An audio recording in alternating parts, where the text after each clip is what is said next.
Good evening, everyone. Again, so we're going to get right into what is a favorite presentation of mine. I've spent much time to make sure that I am doing well in this department because it's of very great importance to me. Trying to get my not up yet. All right, they're working on it. All right, so let me start with the story of why I'm so much interested in this.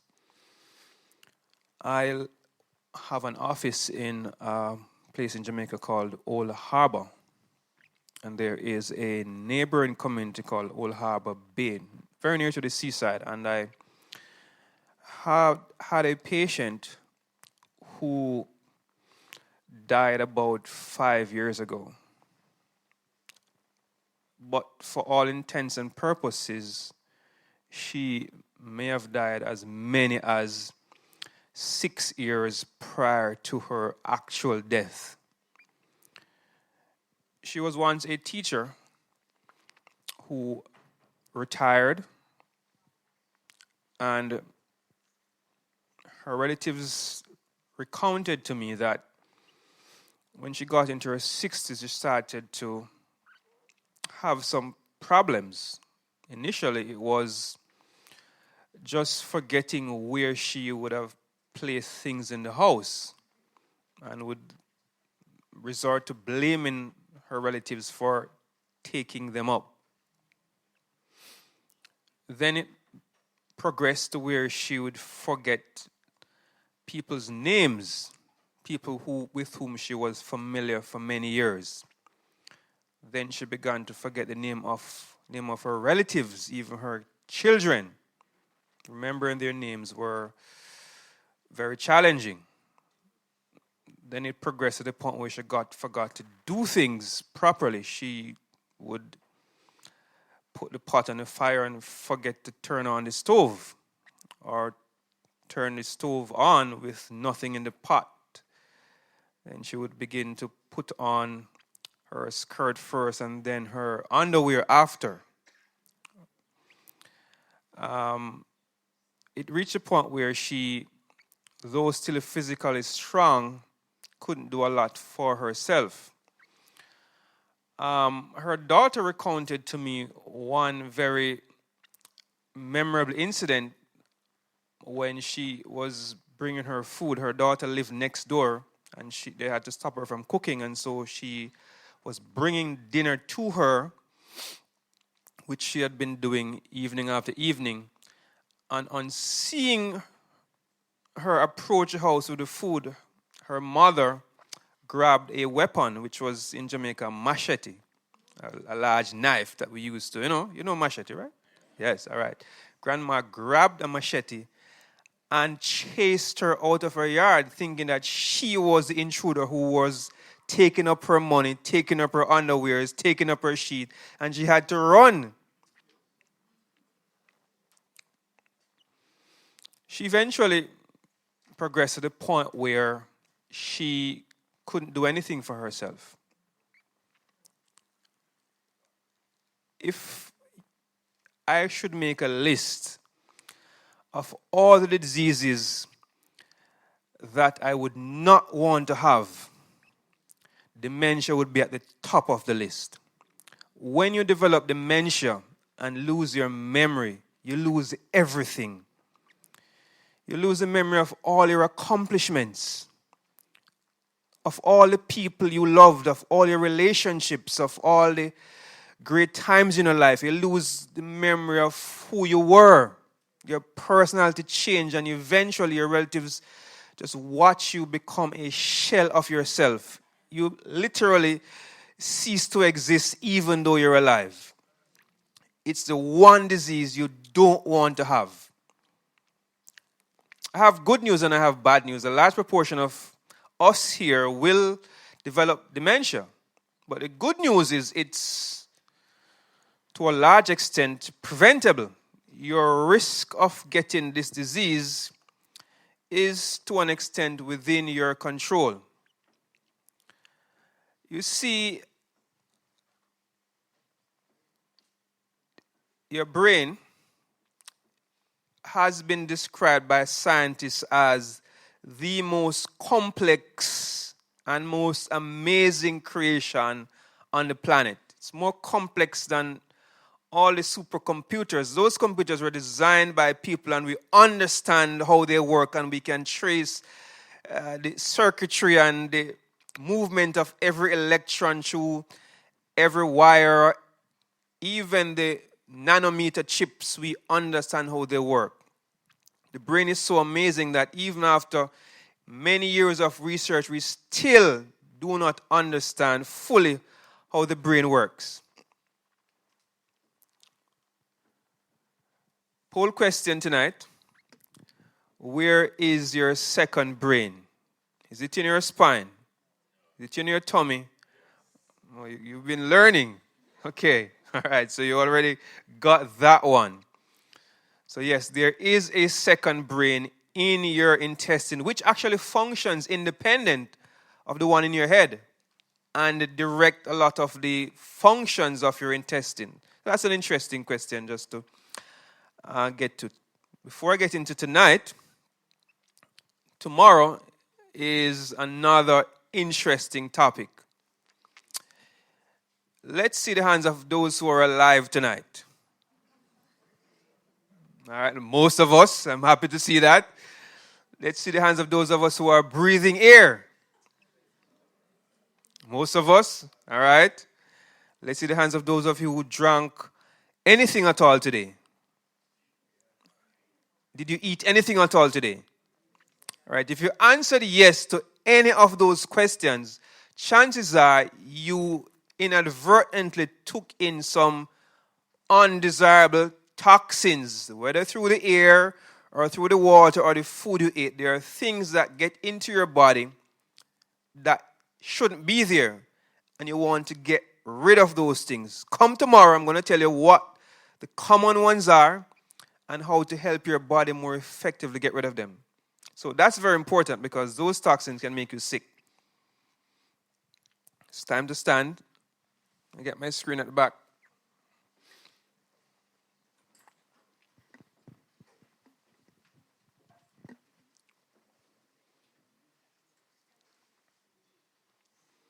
After 3, 1, 2, 3.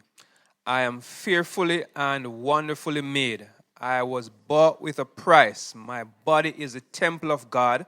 By caring for myself, I daily increase in wisdom. Amen. Let us pray. Heavenly Father, tonight again we put you at the forefront of our minds and ask you, Lord, to direct our thoughts tonight to be on the things that you want us to learn. Help us, Lord, to not just hear them, but to remember them, and more importantly, do them. In Jesus' name I pray. Amen. That was the story. We did it already. Now, the good news is that we've been studying people for a long time, and we've discovered across the world there are groups of people that are bucking the trend. They are seeming to be living to their 9th and 10th decade of life with almost no memory loss, no cancer, no heart disease, no arthritis. They just seem to just live on and on like Moses. And they reside in areas that we call blue zones. Loma Linda, USA, Coya, Costa Rica, Sardinia, Italy, over in Greece, and of course Okinawa and Japan. And there are a few other areas very close to where I live. There is another community called Bella's Gate. We have some centenarians there. And there are some unique characteristics that differentiate these people from the rest of us, mere mortals.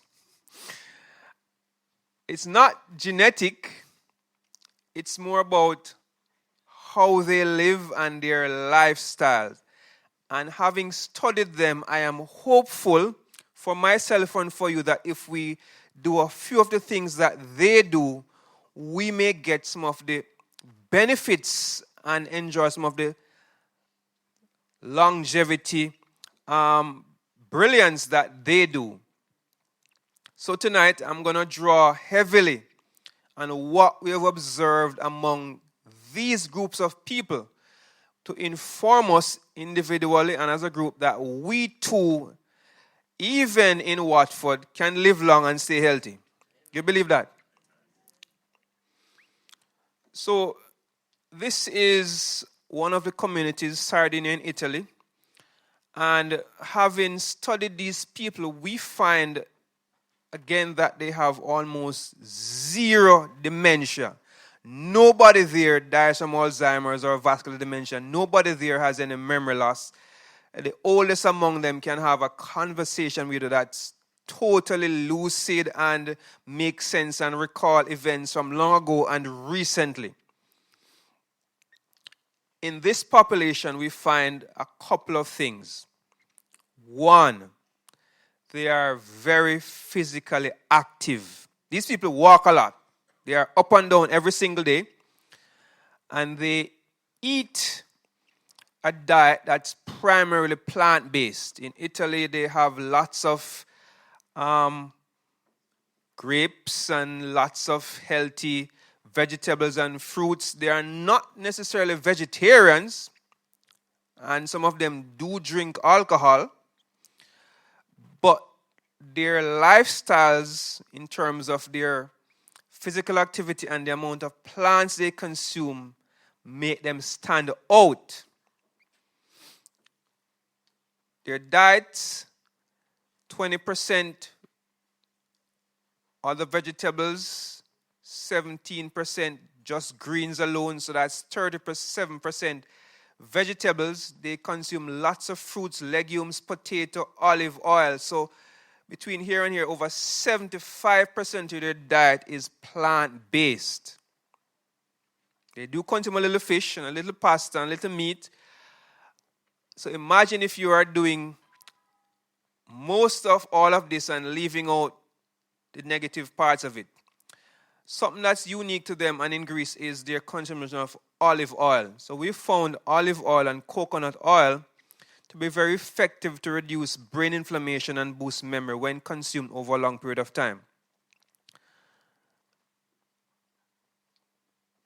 Let's get a little bit into the biochemistry of the brain. The human brain consists of over 100 billion nerve cells. These nerve cells are connected to millions of other cells around them. Between the 100 billion nerve cells, there's over 100 trillion synaptic connections. And these connections are constantly being formed. When you learn something new, you make a new physical connection in your brain. When you have a new experience, there is a physical connection that's made in your brain that's almost permanent. The strength of these connections can be improved by repetition on the platform of having great nutrition. There are more neurons in a single brain than stars in our Milky Way galaxy. In your brain.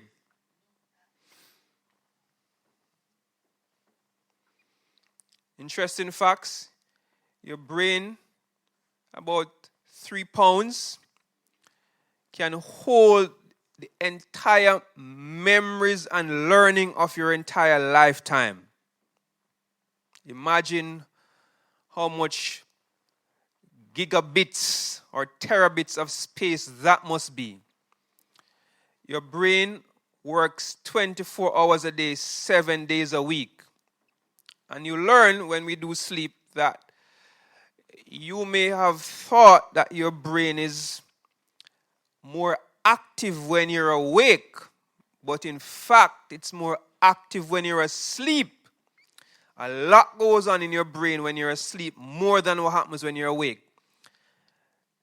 Your brain generates enough electricity to power a light bulb. Your brain is an electrical organ, and there's something I'm going to stop here and say. Your brain has wiring just like what you see going to the lights. And I often have to explain this carefully to my patients when they present with diseases that affect the wiring, such as multiple sclerosis that we spoke about last night. Imagine if you have all the wiring in here and right behind you there without that plastic on it. The wires would be touching, right? And you'd have a fire. So you see the way we do wires, it's not a human invention. In your brain, every single axon and every single connection has a covering over it. Can you believe that? All of those trillions of connections, there is a covering that separates each wire in your brain from the other one. It's called a myelin sheath. So we took that from God's creation to learn that we shouldn't have the wires touching. Yeah, it wasn't our idea.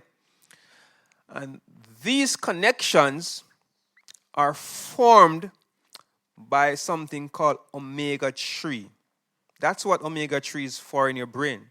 It is what forms the myelin sheath for your brain. And that's a omega-3 fat.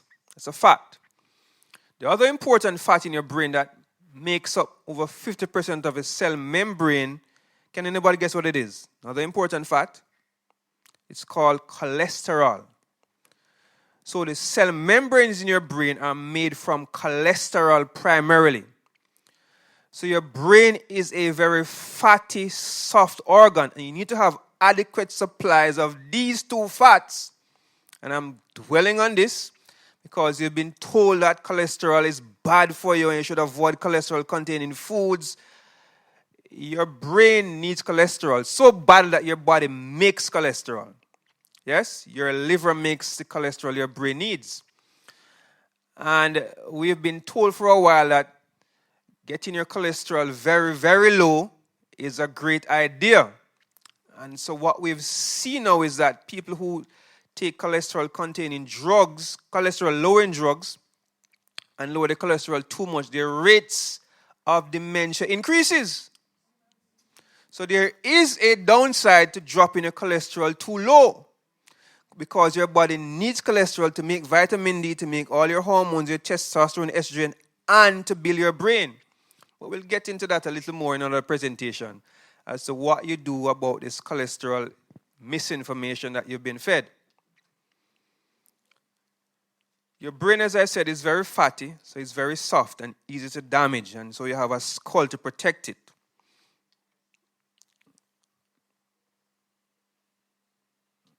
Let's skip over this one. You can get this in your handout. Your brain has different lobes, and they have different functions.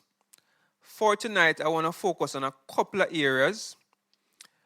The frontal lobe is the area that controls your thought process, your prefrontal cortex. It controls your speech and problem solving and your movement. The temporal lobe has an area called the hippocampus that controls your memory. Remember those two. I'm going to come back to them. They are the important parts of the brain, but we're not going to focus on those this evening.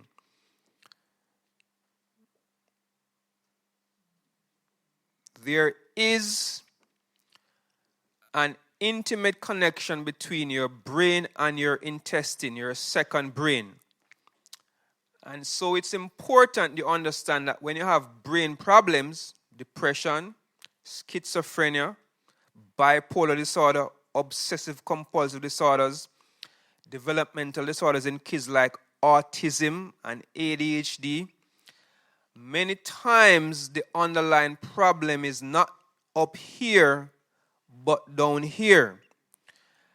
The type of bacteria in your gut or the lack of the right type of bacteria can affect what chemicals are produced and what goes to your brain, what signals the brain receives, and the amount of inflammation in the brain and how the brain behaves.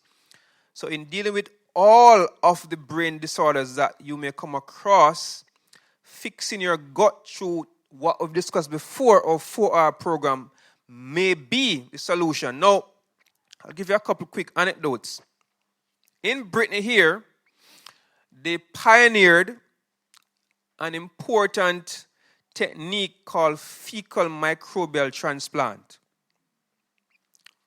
So what they did, initially with animals and then with humans, they took kids who had developmental problems, autism, ADHD. They gave them a colonic flush, washed the colon out to get rid of most of the bacteria that they had. They then went into the colons of healthy children and took samples of fecal material and implanted. They did it to the rats first, then the humans. And you got good bacteria from healthy kids into sick kids. And they've been able to demonstrate in small studies improvement in the degree of their autism by just changing the microbiome. Now, you don't need to go to that extreme. You can change your microbiome by what you eat, cutting the sugar out and increasing the vegetable content. And that may be one great step in fixing many brain problems. So that's been demonstrated. Made before, brain loves cholesterol. It's the cell membrane of the brain. And these things here, this is the cell membrane. See cholesterol here, that's cholesterol, that's cholesterol. So much cholesterol is in your brain? That's in your brain cells. It's maybe about 1/4 to 1/5 of cholesterol that makes up your brain cells. Brain is not solid, so getting injury to your brain is a bad idea. All right, let's move on. All right.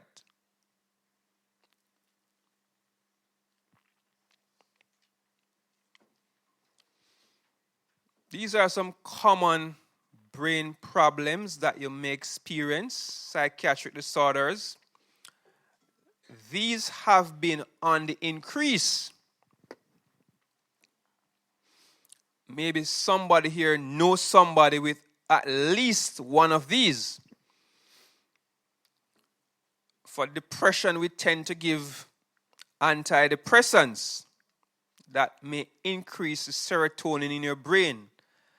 For anxiety, we may give tranquilizers or antidepressants. For schizophrenia, we give antipsychotics. OCD, we again may give antipsychotics or even antidepressant. Bipolar disorders, we are using mood stabilizers or antipsychotics.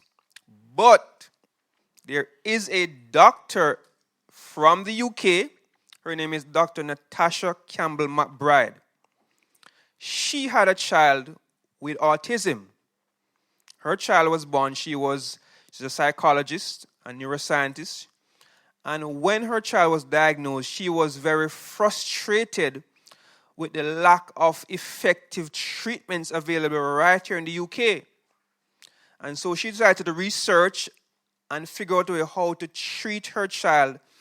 And through her research, she found a way to change the child's diet, give the child probiotics, and she discovered what is called the GAPS diet, GAPS, that's a Gut and Psychology Syndrome diet. She has a book, and now a second book called the Gut and Physiology Syndrome. So I've been reading her material for over 10 years, and she's from the UK, right here. And her work is known worldwide. She was able to cure her child of autism using diet and supplementation.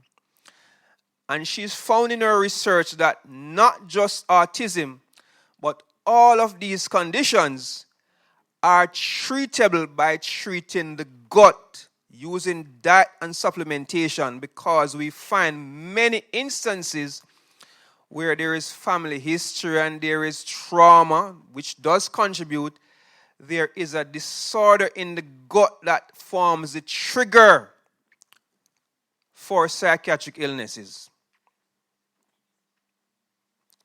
Also, we find these things to be primarily important root causes.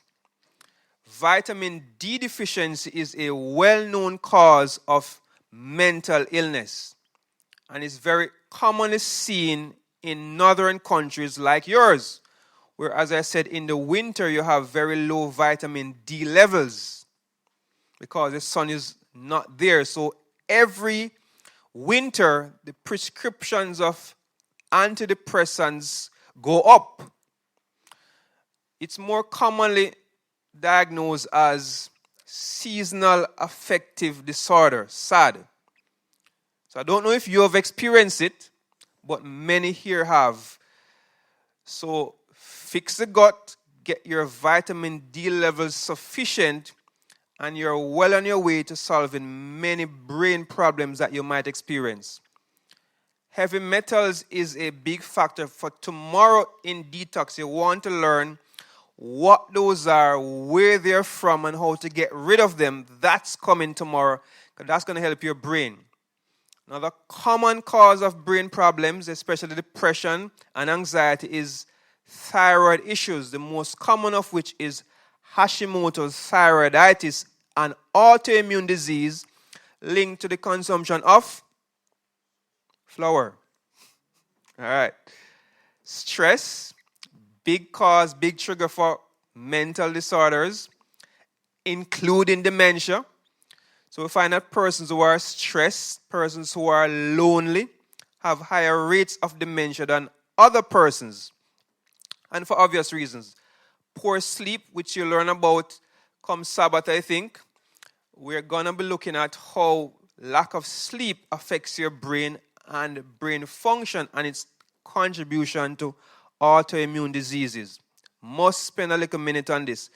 Artificial sweeteners. Now, if you see a drink labeled no sugar added or 0 carbs and it tastes sweet, it probably has an artificial sweetener. And there are a number of names.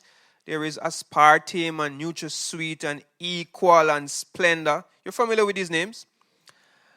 These are known as neurotoxins. They damage your brain. So while it may come with the promise of 0 sugar, and so you don't increase your calories, and by extension they may tell it does increase your weight, it does damage your brain. And there are lots of research. The interesting thing is research done by the manufacturers of these things show that there is no harm to your brain, interestingly. And independent research done by people who have no vested interest in the sale of these products demonstrate over and over again that there is harm. So you choose who you believe. Artificial sweeteners have not lived up to the promise that they don't increase your weight. In fact, they reinforce your addiction to sweets. And so by consuming them, you end up consuming more sugar, and so your weight increases, and that will worsen your brain function. If you didn't know, fat on your body is an inflammatory organ, and inflammation will spread to your brain and damage your brain. So there are a number of things. So we're covering all of this in our Flat Belly Challenge. A number of disorders here that your children may suffer from. I find some of these tend to be overdiagnosed, and children are given these labels at the least sign that something may be wrong. But as parents, you can know when something is wrong, but you need to make sure that your bases are covered. Giving your child very powerful drugs may not be the first thing that you want to do when you find there's a problem. There are some basic things that need to be addressed, such as their intake and their supplementation, that may prove to be curative for your child. So remember that book I told you about, Gut and Psychology Syndrome. Again, for these disorders, there are some common causes. We're going to look at heavy metals and the red number 40 tomorrow. Red number 40 is a artificial coloring agent that makes the snacks and gummies red, and it's a proven carcinogen and brain toxin, and it's in most of your kids' snacks and juices. And we wonder why we have such an alarming rate of autism and all of these things when some of you were a child or little persons, we never heard about these things, right? I'm putting myself in the categories. I'm approaching 50. When I just finished medical school 23 years ago, I knew no children with autism. Now, every week I'm meeting a new one, sometimes twice a week. Why is it increasing so fast? Maybe it has something with what the kids are eating. Yes? The books that you want to buy, Dr. Natasha Campbell McBride, UK, she has proven that you can reverse developmental disorder using diet. These two books written by Dr. Daniel Amen. He is an American researcher, does PET scans. He has a large database of PET scans in the US where he actually looks at the brain of persons with mental disorders. And what he has found is that physically, which you may not be surprised, there are huge differences between the brains of ill persons with dementia, with ADHD, with depression, and normal persons. And these changes can be reversed to a large extent by changing diet and lifestyle. There are particular things that you can do to damage your brain, and this is demonstrated over and over again. And so he has written these two great books, which I recommend. So if you have a child or somebody in your family who have a mental problem, these are great books to read, and they're written for the lay person. They include simple recommendations about diet and lifestyle that can make a huge difference. Let's get on to the dementia. We have a little time. Now, causes of poor memory. I've listed them here. Sugar. Sugar does a number of things. But sugar is particularly important because we have found that sugar, by a number of steps, maybe two, will clog your arteries. It is the center of what we call a syndrome X, which is where you get poor blood flow to almost every organ in your body, raises your cholesterol, raises your blood pressure. Sugar does all of that. So consumption of sugar, and the earlier you start consuming it, the earlier you're going to get the dementia. There is an almost linear relationship between your sugar intake, your risk of diabetes, and your risk of dementia. Some persons have even gone to say dementia is now type 3 diabetes, because in dementia we find poor blood flow and the inability of your brain to absorb sugar. It becomes resistant to insulin. Your brain, when it's high in sugar, becomes a poor functioning organ. Artificial sweeteners, as I mentioned before, by itself, even without causing dementia, may cause poor memory. Dementia may be different types. One type is Alzheimer's. The more common type in my population is vascular dementia. I'm going to speak about that. Deficiencies in important nutrients like vitamin D, B vitamins, and omega-3, and to a lesser extent, cholesterol deficiency can cause poor memory. Low thyroid functions, medications that are of the antipsychotic nature. Here is where I want to spend some time.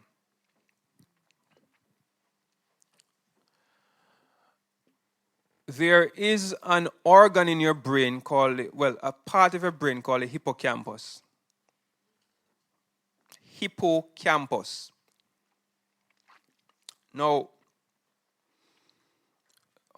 I don't know how many of you here remember back in the day when we had floppy disks we used to use in computers.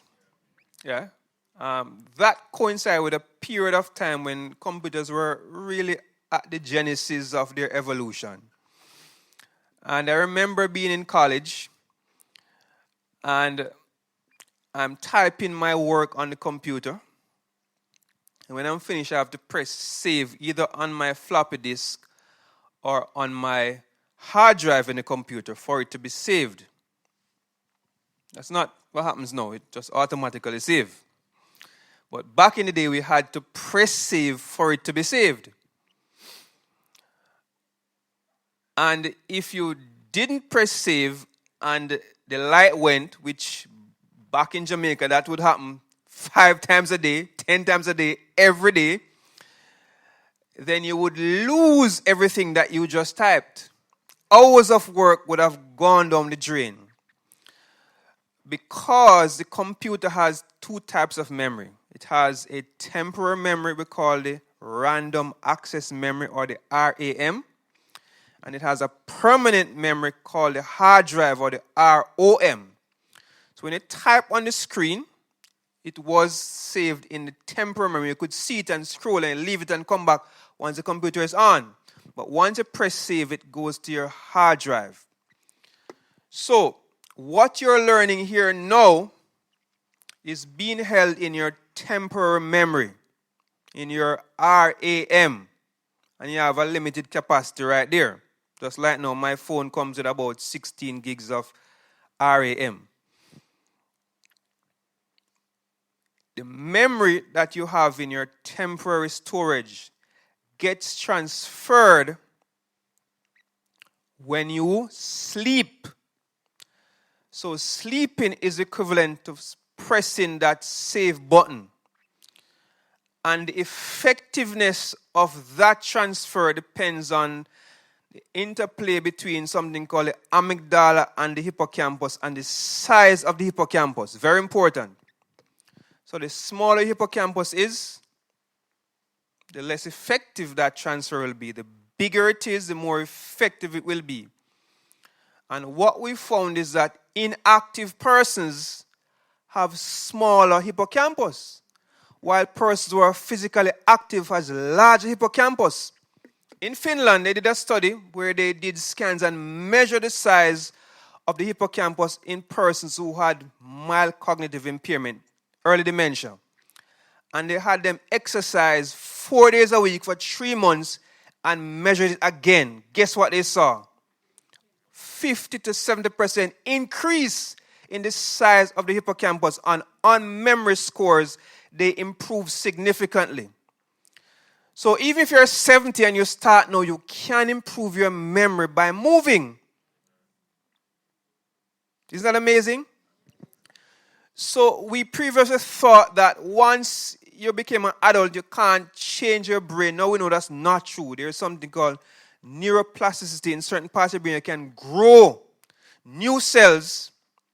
And hippocampus is one of those areas that can grow new cells and form more connections and increase the size of that organ of memory by exercising. There isn't any better way to increase the hippocampus size than by exercise. So a sedentary lifestyle is going to make your memory worse. We also know, this is just a little anecdote here, it says sitting is the new smoking. Have you heard of that? Yes. So a study was done that showed that persons who sat down for more than 8 hours per day had the same heart disease risk of somebody who smokes 10 cigarettes a day. Yes. So it doesn't just worsen your brain, it worsens your heart. Sitting down too much is bad for you. No matter what age you are, you need to get up and move. You literally turn back the hands of time. I cannot forget, I do something called shockwave therapy in Jamaica. That's a treatment It's a technology I imported from Germany to treat men with erectile dysfunction. So we reverse erectile dysfunction in 6 weeks with this technology, and it really works. And when I bought the machine, the company Starts Medical said they wanted to send somebody to Jamaica to train me to use it. I had to pay to put him in a hotel and whatever. So I was communicating with this guy for a couple of weeks on the phone and was very impressed with his knowledge and his ability to communicate, and he was very helpful. But I never knew what he looked like. When I went to the hotel, to the airport to meet him in Jamaica, I was shocked. The guy I saw walk out to meet me looked nothing like the man I had imagined on the phone. He was an old man. When I asked him how old he was, he said he was 73. So they sent a 73-year-old guy to Jamaica to train me to use the machine, a young guy. And when he came to my office, his knowledge and his ability to remember was spotless. Part of the training involved showing me some stretches to use with the patient who had back problems and so on. And I'm a very avid, exercise fanatic, and I go to the gym. And this 70-year-old guy was more flexible than me. So I asked him, what's his secret? Well, he said, Doc, it's not eating, because he eat anything. He said, some people eat to live. He said, I live to eat. He eats everything. But he said what he has done was he exercises every day. At 73, he trains triathletes. He's a former Olympic member of the Canadian Olympic team in rowing.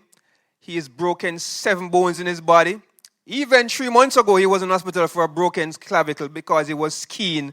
And 3 days ago, he sent me a picture of him getting ready to ski down the Alps. I think he's 76 now. And his memory is impeccable. He says that's what keeps him. And he's at 76, vibrant and still traveling the world. And so that became a big inspiration for me. So I'm going to move every day. So today I didn't go to the gym, but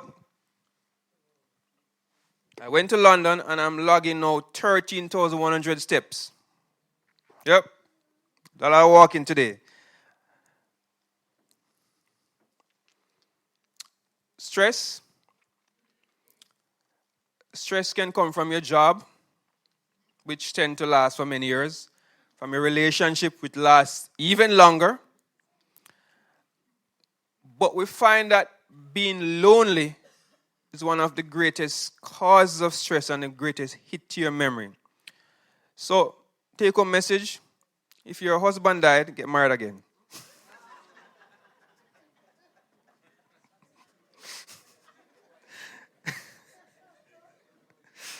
All right. We mentioned this already. Poor dental health. We won't talk much about this, but gingivitis, inflammation in your gums, is a big trigger for inflammation in your heart, causes heart attacks, and in your brain causes dementia. So pay attention to your dental health. We might touch on it a little later on. So how do you get better memory? 1, focus. So when you're doing anything at all, studying your quarterly, do one thing at a time. It is a myth that you can multitask. If you're doing reading and cooking and listening to the TV, what your brain is doing is switching rapidly between the different things that you're doing, and you're never paying 100% attention to any one. You can't read and listen to music at the same time. You're switching rapidly between the book and the music, and you only get a percentage. So that's one of the more important things that you can do to remember. Focus. Have a nice, quiet environment. Meditate. That has been shown to boost connections in your brain and boost memory. Acupressure, acupuncture, massage, very important.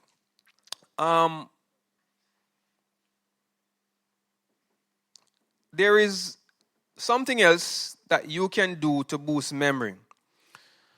And they actually tested this. So I was in London today and I was able to observe many of those cab drivers. And you know, there's something special about them, right? They have to pass this knowledge, this 4-year studying to pass this exam. And they did a study and measured the hippocampus in these guys.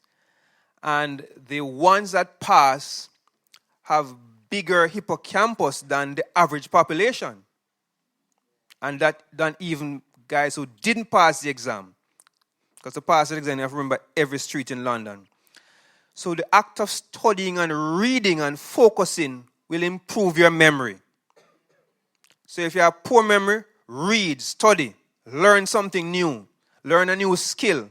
Your brain is like a muscle. If you exercise it, it will grow.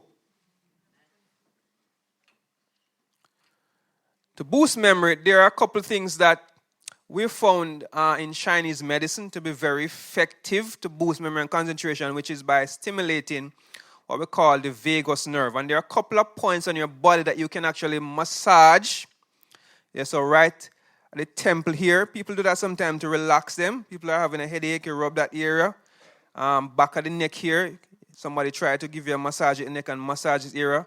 Right above the toes there, front of your between your eyes, we call it the third eye point, which corresponds to your pineal gland. These are areas that you can massage for a few minutes to help you focus and concentrate and boost memory. Some little hacks there. You'll get that slide. This is more for the kids who are studying. So I'm not going to spend a lot of time here. Let me go back so you can take your picture effective. But you're going to get it in the group.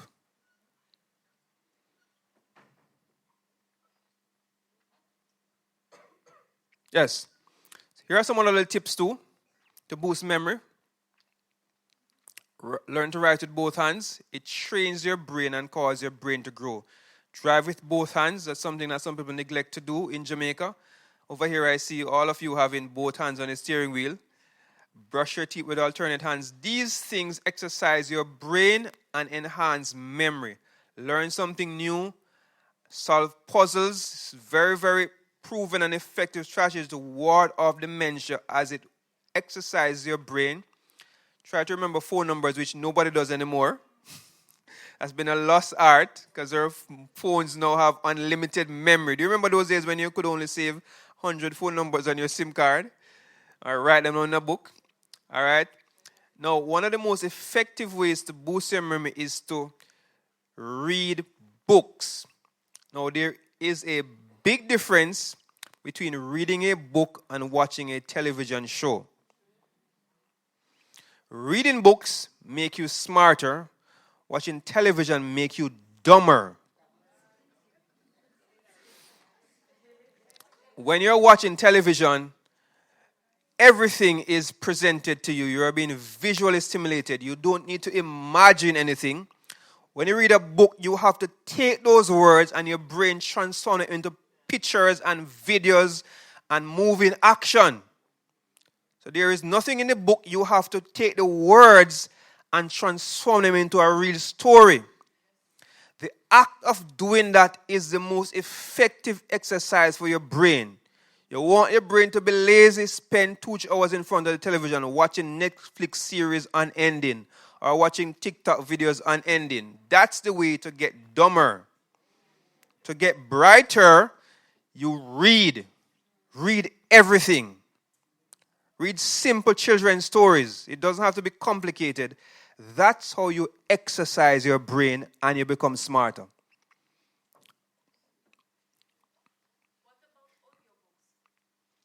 Yes, same thing. You have to imagine. So a little less steps with the audiobook.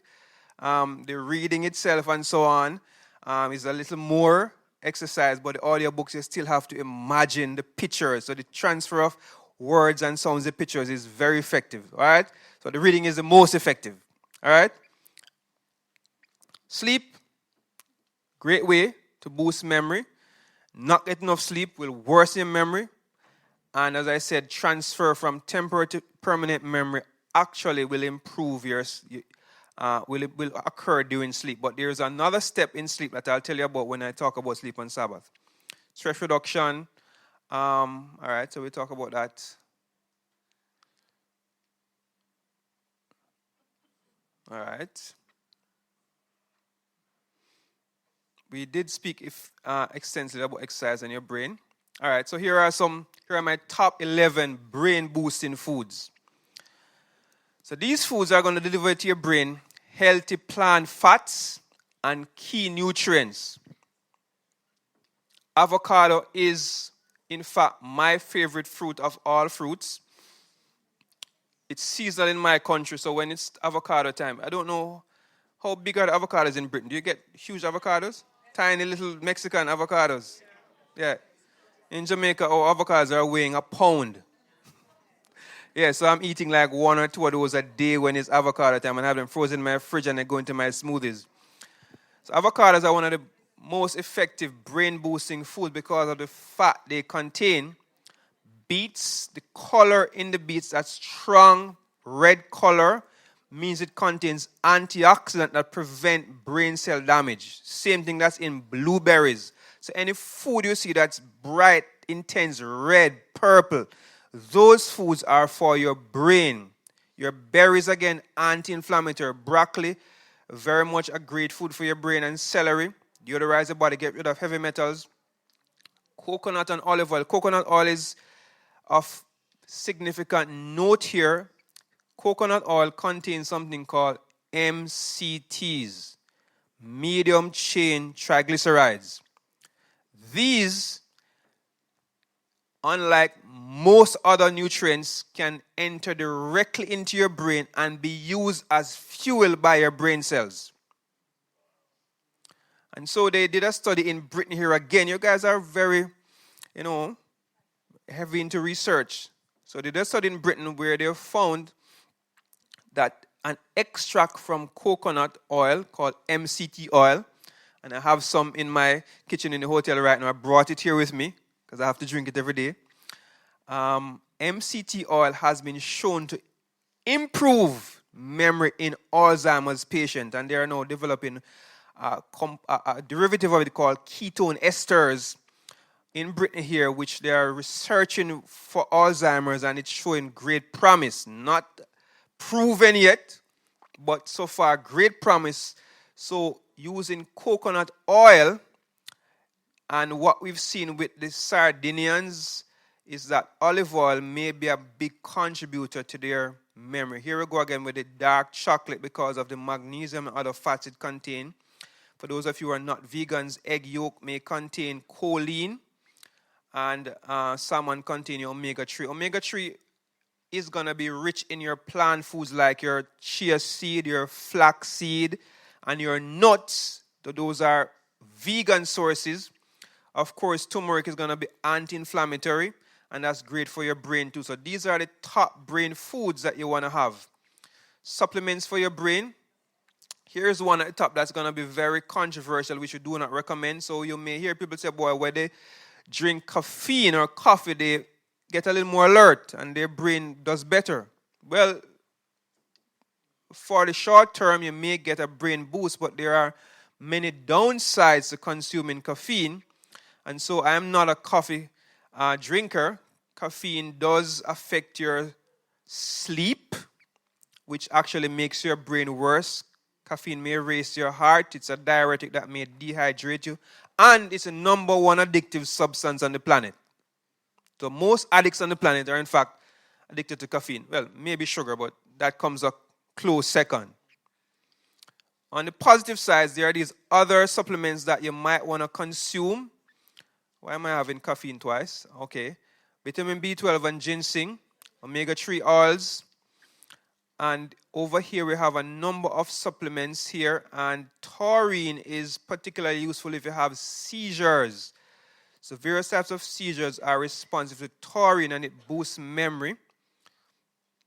Choline, which is found in eggs, can boost memory and relax your brain. Great herbs there. This one actually helps to reduce stress and make your brain work better. Ginkgo biloba, known for many years for boosting memory. Most brands on the market are very ineffective. So if you go and buy a random ginkgo biloba brand, it will be of no use. There are a few brands that actually work, and this is one of them. This particular supplement, which you can get on Amazon, contains acetyl L-carnitine, choline, and a few other important supplements, including ginkgo. And this Designs for Health brand is another good brand. So if you want something to boost your brain, which many people do, try to include these in the presentation. Another one here. So this is from a company called Thorn Meractive. Contains things to relax your brain and boost brain blood flow. Another important supplement here. So I'm giving you a couple supplements that, because I know many of you would have kids who want them to be a little bit sharper, you want to boost your memory. These are things that you definitely can use in addition to your food to give you quicker results.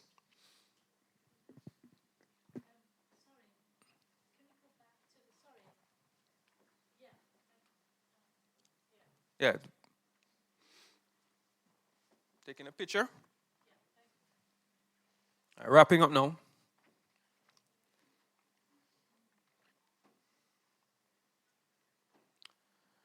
Yes, so your brain is the organ of communication.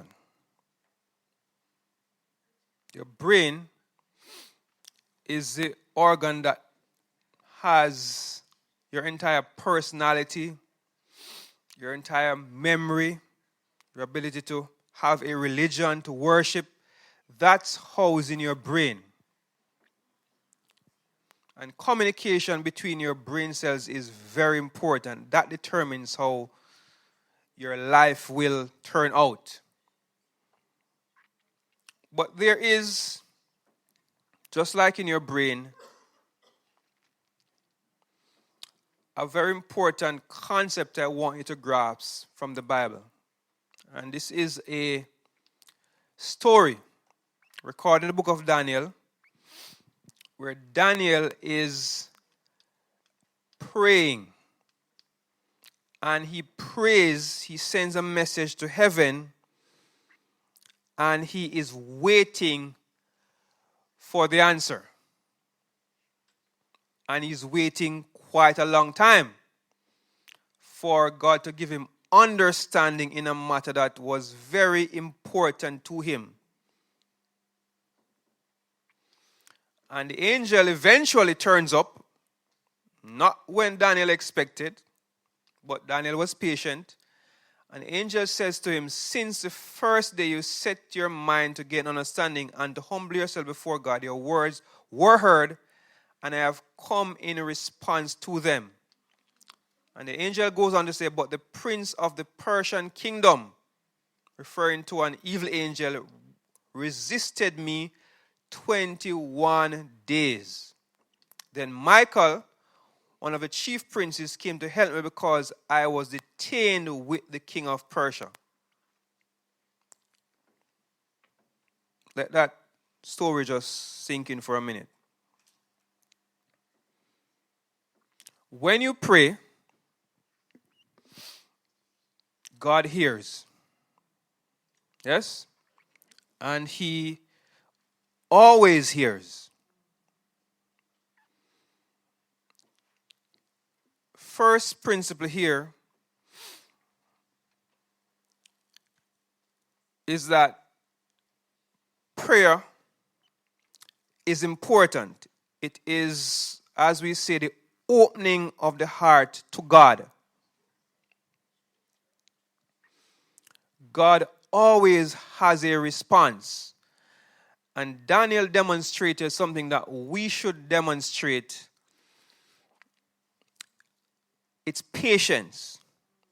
Daniel continued to pray and continued to be patient.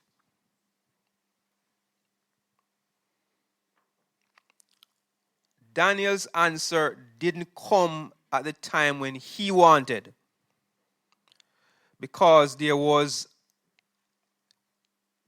in God's explanation, or the explanation, a problem in the spiritual realm. Something held up the answer. I've spoken to a number of persons here, and so I wanted to include this, that you've been struggling for a while. And you've been praying for a while for an answer to a problem. One particular person had a memory issue that they were praying about, and it wasn't improving. Somebody else had a different problem. God's answer for Daniel was certain. But had Daniel given up, it may have been a different outcome. Don't give up praying for whatever you're praying for. We measure time in seconds and minutes and days and hours and weeks and months, but God doesn't measure time that way. In the Bible, he refers to over and over again in the fullness of time. So in our human time, we refer to that in the Greek as the chronos time, measured by a clock. God's time is called kairos, meaning that there is an appointed time for something to happen.